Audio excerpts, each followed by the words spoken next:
ಸನ್ನಿಧಿಗೆ ಬಂದಿದ್ದೆ. ಇದು 2ನೇ ಬಾರಿ ನನ್ನ ಭೇಟಿ. ಕೊರಗಜ್ಜನ ಆಶೀರ್ವಾದವನ್ನು ಈ ಹಿಂದೆಯೂ ಬಂದಾಗ ನಾನು ಕೇಳಿದ್ದೆ. ಭಗವಂತ ಕೊರಗಜ್ಜ ಅದೆಲ್ಲನೂ ನೆರವೇರಿಸಿದ್ದಾನೆ. ನೆರವೇರಿಸಿದ ಮೇಲೆ ಮತ್ತೊಮ್ಮೆ ಭೇಟಿ ಮಾಡ್ತೇನೆ ಅಂತ ನಾನು ನನ್ನ ಆರೈಕೆ ಮಾಡ್ಕೊಂಡಿದ್ದೆ. ಹಾಗಾಗಿ ಇವತ್ತು ಕೊರಗಜ್ಜನ ಸೇವೆ ಮಾಡಿ ಕೈ ಮುಗಿದು ಹೋಗೋಣ ಅಂತ ಇವತ್ತು ಇಲ್ಲಿ ಬಂದಿದ್ದೆ. ಹಾಗಾಗಿ ಕೊರಗಜ್ಜ ವಿಶೇಷವಾಗಿ ಈ ಜಾಗಕ್ಕೆ ಭಾಳ ಮಹಿಮೆ ಇದೆ. ಭಾಳಷ್ಟು ಜನ ಭಕ್ತರು ಇಲ್ಲಿ ಬರ್ತಾರೆ. ಯಾವುದೇ ಫಲಾಪೇಕ್ಷೆ ಇಲ್ಲದೆ ಕೊರಗಜ್ಜ ನಮ್ಮನ್ನೆಲ್ಲ ಕಾಪಾಡ್ತಿರ್ತಕ್ಕಂಥ ಸಂದರ್ಭದಲ್ಲಿ ನಾನು ಇವತ್ತು ಅದನ್ನೇ ಕೇಳಿದೆ. ಎಲ್ರಿಗೂ ಸನ್ಮಂಗಳವನ್ನು ಉಂಟು ಮಾಡಲಿ ಅಂತೇಳಿ ಭಗವಂತನಲ್ಲಿ ಪ್ರಾರ್ಥನೆ ಮಾಡಿದೆ. ನನಗೆ ವಿಶೇಷವಾಗಿ ಒಳ್ಳೆಯದನ್ನು ಮಾಡಿದ್ದಾರೆ. ನನ್ನ ಚುನಾವಣೆಯಲ್ಲಿ ಗೆದ್ದ ನಂತರ ನಾನು ಇಲ್ಲಿ ಬಂದು ನಿಮ್ಮ ದರ್ಶನ ಭಾಗ್ಯವನ್ನು ಪಡ್ಕೊಂಡು ಹೋಗ್ತೀನಿ ಅಂತ ಹೇಳಿದೆ. ಅದರಂತೆ ಬಂದಿದ್ದೇನೆ ಅಷ್ಟೇ, ಬೇರೆ ಏನಿಲ್ಲ. ವಿಶೇಷವಾಗಿ ನಾನು ಮೊನ್ನೆ ಗೆದ್ದಂಥ ಸಂದರ್ಭದಲ್ಲಿ ನಿಮ್ಮ ಪತ್ರಿಕೆಯವರು ಕೇಳಿದಾಗ ಅದನ್ನೇ ಹೇಳಿದೆ, ಏನು ಅನಿಸುತ್ತೆ ಅಂತ. ನನಗೆ ಶಿಕ್ಷಕರು ಕ್ಷೇತ್ರದಲ್ಲಿ 2ನೇ ಬಾರಿ ನನಗೆ ಅಭೂತಪೂರ್ವ ಜಯವನ್ನು ಕೊಟ್ಟಿದ್ದಾರೆ. ಮೊದಲ ಪ್ರಾಶಸ್ತ್ಯದಲ್ಲಿ ನನ್ನ ಜಯಗಳಿಸಿ ಈ ತುಂಬ ಉತ್ತಮವಾದ ಫಲಿತಾಂಶವನ್ನು ಕೊಟ್ಟಿರ್ತಕ್ಕಂಥ ಸಂದರ್ಭದಲ್ಲಿ ನಾನು ನನ್ನ ಈ ಜಯವನ್ನು ಸಂಪೂರ್ಣವಾಗಿ ನಮ್ಮ ಶಿಕ್ಷಕರ ಸಮುದಾಯಕ್ಕೆ ಅರ್ಪಿಸ್ತೇನೆ ಅಂತ ನಾನು ಹೇಳಿದ್ದೇನೆ. ಅನೇಕ ಜಲವಂತ ಸಮಸ್ಯೆಗಳಿದ್ದಾವೆ. ಈ ಹಿಂದೆ ಕೂಡ ನನ್ನ ಕೈಲಾದಷ್ಟು ಮಟ್ಟಿಗೆ ಶಿಕ್ಷಕರ ಸಮಸ್ಯೆಗಳನ್ನು ಅವರಿಂದಲೇ ಅರಿತು ಕೆಲಸ ಮಾಡ್ತಕ್ಕಂಥ ಭಾಗ್ಯವನ್ನು ಅವರು ಕಲ್ಪಿಸಿಕೊಟ್ಟಿದ್ದರು. ಇನ್ನು ಮುಂದೆ ಕೂಡ ಅವರಿಗಿರ್ತಕ್ಕಂಥ ಅನೇಕ ಜಲವಂತ ಸಮಸ್ಯೆಗಳಿಗೆ ಒತ್ತು ಕೊಟ್ಟು ಕೆಲಸ ಮಾಡ್ತಕ್ಕಂಥ ಕೆಲಸವನ್ನು ನಾನು ಮಾಡ್ತೀನಿ. ಅದಕ್ಕೆ ಸರ್ವಶಕ್ತನಾದ ಕೊರಗಜ್ಜ ಭಗವಂತ ನನಗೆ ಆ ಶಕ್ತಿಯನ್ನು ಕೊಡಲಿ ಅಂತೇಳಿ ಭಗವಂತನಲ್ಲಿ ನಾನು ಪ್ರಾರ್ಥನೆ ಮಾಡ್ತೀನಿ. ಇವತ್ತು ನೆನ್ನೆ ಮೊನ್ನೆದಲ್ಲ ಸಮಸ್ಯೆಗಳು ಇದ್ದಾವೆ. ಆದರೆ ಅವರಿಗೆ ನ್ಯಾಯಯುತವಾಗಿ ಕೊಡಬೇಕಾದಂಥ ಅನೇಕ ಕೆಲಸಗಳಿದ್ದಾವೆ ಸರ್ಕಾರ ಮಾಡಬೇಕಾದಂಥವು. ಆ ಕೆಲಸಗಳಲ್ಲಿ ವಂಚಿತರಾಗಿದ್ದಾರೆ.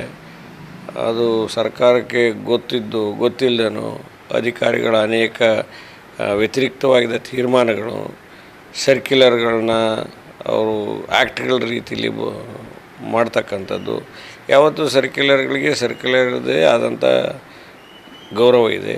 ಆ್ಯಕ್ಟ್ಗಳಿಗೆ ಇದ್ದಂಥ ಗೌರವವನ್ನು ಸರ್ಕ್ಯುಲರ್ ಮುಖಾಂತರ ಬಳಸ್ತಕ್ಕಂಥ ರೀತಿ ಇದೆಯಲ್ಲ, ಹಾಗಾಗಿ ಆ ಆ್ಯಕ್ಟ್ಗಳಿಗೆ ಗೌರವ ಕೊಡ್ತಕ್ಕಂಥ ಕೆಲಸವನ್ನು ನಮ್ಮ ಅಧಿಕಾರಿಗಳು ಮಾಡಬೇಕು, ವಿಶೇಷವಾಗಿ IAS ಅಧಿಕಾರಿಗಳು.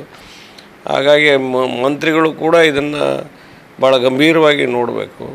ಅಂಥ ಆ್ಯಕ್ಟ್ಗಳಲ್ಲಿ ಬಂದಂಥ ವಿಚಾರಗಳನ್ನು ಸರ್ಕ್ಯುಲರ್ಗಳ ಮುಖಾಂತರ ಪ್ರಯೋಗ ಮಾಡಿ ನಮ್ಮ ಶಿಕ್ಷಕರಿಗೆ ಅನೇಕ ಸಮಸ್ಯೆಗಳಿಗೆ ಅವರು ಭಾಳ ತೊಂದರೆ ಉಂಟು ಮಾಡಿದ್ದಾರೆ. ಅದನ್ನು ವಿಧಾನ ಪರಿಷತ್ತಿನ ಒಳಗೆ ಹಲವಾರು ಬಾರಿ ಚರ್ಚೆ ಮಾಡಿದ್ದೇನೆ. ಮುಂದೆಯೂ ಕೂಡ ಆ ಸರ್ಕ್ಯುಲರ್ಗಳಿಗಿರ್ತಕ್ಕಂಥ ಮಹತ್ವ ಏನು, ಆಕ್ಟ್ಗಳಿಗಿರ್ತಕ್ಕಂಥ ಮಹತ್ವ ಏನು ಅನ್ನೋ ವಿಚಾರವನ್ನು ಸರ್ಕಾರ ಕಣ್ತೆರೀತಕ್ಕಂಥ ಕೆಲಸದಲ್ಲಿ ಶಿಕ್ಷಕರ ಧ್ವನಿಯಾಗಿ ಅವರಿಗಾಗಲೇ ನೀಡಿರ್ತಕ್ಕಂಥ ಬೆಲೆ ಕಟ್ಟಲಾಗದಂಥ ಅತ್ಯಮೂಲ್ಯವಾದ ಪಾವಿತ್ರವಾಗಿರ್ತಕ್ಕಂಥ ಮತದ ಗಾಂಭೀರ್ಯತೆಯನ್ನು ಮತ್ತು ಪಾವಿತ್ರತೆಯನ್ನು ಶಿಕ್ಷಕರಿಗೋಸ್ಕರ ವಿಧಾನ ಪರಿಷತ್ತಿನ ಒಳಗೆ ಮತ್ತು ಹೊರಗೆ ಅವರು ಧ್ವನಿಯಾಗಿ ಕೆಲಸ ಮಾಡ್ತೇನೆ. ನೋಡಿ, ಶಿಕ್ಷಣ ಮತ್ತು ಆರೋಗ್ಯ ಈ ನಾಡಿನ ಪ್ರತಿಯೊಬ್ಬರ ಸಂವಿಧಾನಬದ್ಧವಾಗಿರ್ತಕ್ಕಂಥ ಹಕ್ಕು.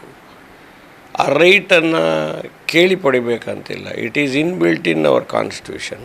ಆ ರೈಟನ್ನು ಯಾವುದೇ ಸರ್ಕಾರ ಇಲ್ಲ. I am not going to blame any government here.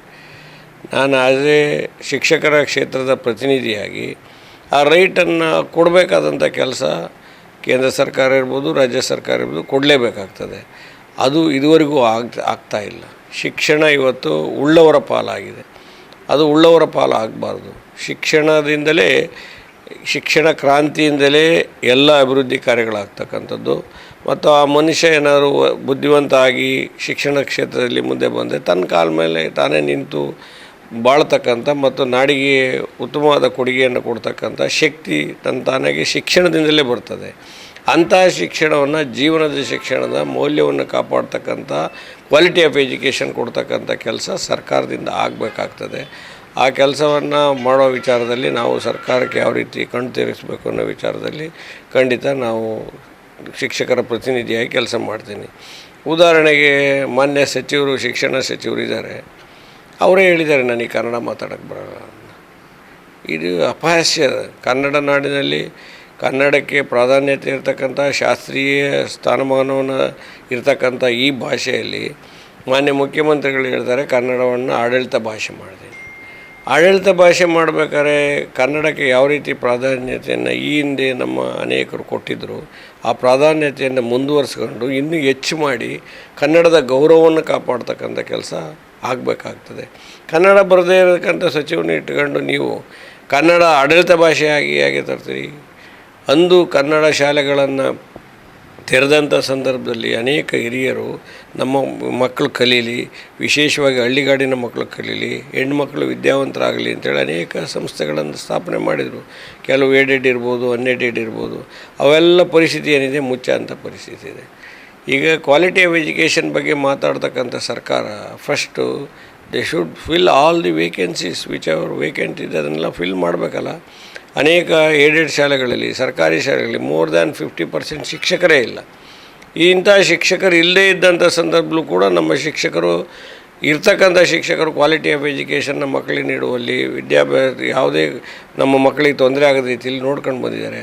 Subject ಟೀಚರ್ಸೇ ಇಲ್ಲ, ಆ ಸಬ್ಜೆಕ್ಟಲ್ಲಿ ನೀವು ಉತ್ತಮವಾದ ಶಿಕ್ಷಣವನ್ನು ಹೇಗೆ ಎಕ್ಸ್ಪೆಕ್ಟ್ ಮಾಡೋದು? ಹಾಗಾಗಿ ಶಿಕ್ಷಣ ಕ್ಷೇತ್ರದಲ್ಲಿ ಸಂಪೂರ್ಣವಾಗಿ ಫುಲ್ ಫ್ಲೆಡ್ಜ್ ಟೀಚರ್ಸ್ ಕೊಡಿ, ನಂತರ ಉತ್ತಮವಾದ ಶೌಚಾಲಯ, ಉತ್ತಮವಾದ ಎಲ್ಲ ಇನ್ಫ್ರಾಸ್ಟ್ರಕ್ಚರ್ ಕೊಡಿ, ಆಮೇಲೆ ಏನು ಬೇಕಾದ್ರೂ ಹೆಸರು ಇಟ್ಕರೀರಿ ನೀವು. ಆಮೇಲೆ ಡಿಬೇಟ್ ಮಾಡಿದ್ದೀನಿ ನಾನು SCP NEP ಅಂತ, ಇಬ್ಬರು ಬಡ್ದಾಡ್ತಾರೆ SCP NEP. By because of by naming we cannot expect A quality of education. ಇಂಥ ಇನ್ಫ್ರಾಸ್ಟ್ರಕ್ಚರ್ ಕೊಟ್ಟು, ಉತ್ತಮವಾದ ಶಿಕ್ಷಕರನ್ನು ಕೊಟ್ಟು, ಫುಲ್ ಫ್ಲೆಡ್ಜೆಡ್ ಎಲ್ಲ ರೀತಿಯ ಸೌಕರ್ಯವನ್ನು ಕೊಟ್ಟು ಆಮೇಲೆ ನೀವು ಯಾವ ಥರ ಹೆಸರು ಬೇಕಾದ್ರೆ ಇಡಿ ನೀವು. ಅದ್ರ ಬಗ್ಗೆ ನಮ್ಮದೇನಿಲ್ಲ. ಪಠ್ಯಪುಸ್ತಕಗಳಲ್ಲಿ ನಮಗೇನು ರೀ ಕೆಲಸ ಇದೆ? ನಮ್ಮಂಥ ರಾಜಕಾರಣಿ ಇರ್ಬೋದು, ಮಂತ್ರಿಗಿರ್ಬೋದು, ಪಠ್ಯಪುಸ್ತಕಗಳು ನಮಗೇನು ಕೆಲಸ ಇಲ್ಲ.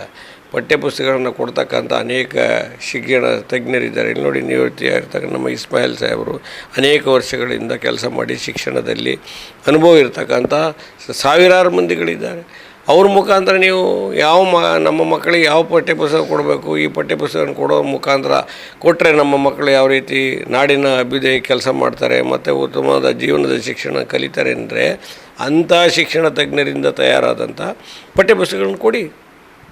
ಇವತ್ತಿನವರೆಗೆ PUC ಒಳಗೆ ಫಸ್ಟ್ ಇಯರ್ PUCಲಿ ಇನ್ನೂ ಪಠ್ಯಪುಸ್ತಕ ಕೊಡಲಿಲ್ಲ. ಶಾಲೆ ಪ್ರಾರಂಭ ಆಗಿ ಎಷ್ಟು ಸಮಯ ಆಯಿತು? ಏನು ಮಾಡ್ತಾಯಿದ್ದೀರಿ ನೀವು? ಇನ್ನೂ ಪೂರ್ಣ ಪ್ರಮಾಣದ ಪಠ್ಯಪುಸ್ತಕಗಳನ್ನು ಕೊಟ್ಟಿಲ್ಲ. Why are discriminate aided and ಗೌರ್ಮೆಂಟನ್ನು ಡಿಸ್ಕ್ರಿಮಿನೇಟ್ ಯಾಕೆ ಮಾಡ್ತೀರಿ ನೀವು? ಅಲ್ಲಿ ಕಲಿಯೋರು ನಮ್ಮ ಮಕ್ಕಳೇ, ಇಲ್ಲಿ ಕಲಿಯೋರು ನಮ್ಮ ಮಕ್ಕಳೇ. ಸರ್ಕಾರ ಎಲ್ಲವನ್ನೂ ಒಂದೇ ರೀತಿ ನೋಡಬೇಕಾಗ್ತದೆ. ಟ್ರೈನಿಂಗ್ಸ್ ಅಂತ ಹೇಳಿದ್ರೆ ಏಡೆಡ್ ಶಿಕ್ಷಕರಲ್ಲಿ ಅನ್ಏಡೆಡ್ನವ್ರಿಗೂ ಕೂಡ ಅದೇ ರೀತಿ ಪಠ್ಯಪುಸ್ತಕಗಳನ್ನ ಕೊಡೋ ಮುಖಾಂತರ ಅಂಥ ಶಿಕ್ಷಣದಲ್ಲಿ ಟ್ರೈನಿಂಗ್ ಅಂತ ಏನು ಮಾಡ್ತೀರಿ ಅದನ್ನು ಇವ್ರಿಗೂ ಕೊಡಿ. ಅವರು ಉತ್ತಮವಾದ ಅಧಿಕಾರಿಗಳಿದ್ದಾರೆ, ಅಧಿಕಾರಿಗಳ ಮುಖಾಂತರ ನೀವು ಕೆಲಸ ಮಾಡಿಸಿ. ಆದರೆ ಶಿಕ್ಷಣ ಕ್ಷೇತ್ರದಲ್ಲಿ ಕೆಲಸ ಮಾಡುವಾಗ ಯಾವುದೇ ರೀತಿ ತಾರತಮ್ಯ ಇಲ್ಲದ ರೀತಿ ನೋಡಬೇಕಾಗ್ತದೆ. ಶಿಕ್ಷಣ ಮತ್ತು ಆರೋಗ್ಯ ಕ್ಷೇತ್ರದಲ್ಲಿ ಅವು ಭಾಳ ಪವಿತ್ರವಾಗಿರ್ತಕ್ಕಂಥ ಕ್ಷೇತ್ರ. ಆ ಕೆಲಸವನ್ನು ಮಾಡಬೇಕು ಅನ್ನೋ ಒತ್ತಾಯ ಅನೇಕ ದಿನಗಳಿಂದ ಇದೆ. ಈಗಲೂ ಕೂಡ ನಾನು ಶಿಕ್ಷಕರ ಪರವಾಗಿ ಹೋರಾಟ ವಿಚಾರದಲ್ಲಿ ನಾನು ಹಿಂದೆ ಬೀಳೋದಿಲ್ಲ ಅನ್ನೋ ವಿಚಾರವನ್ನು ಮತ್ತೊಮ್ಮೆ ಪುನರುಚ್ಚಾರ ಮಾಡ್ತೇನೆ. Thank you.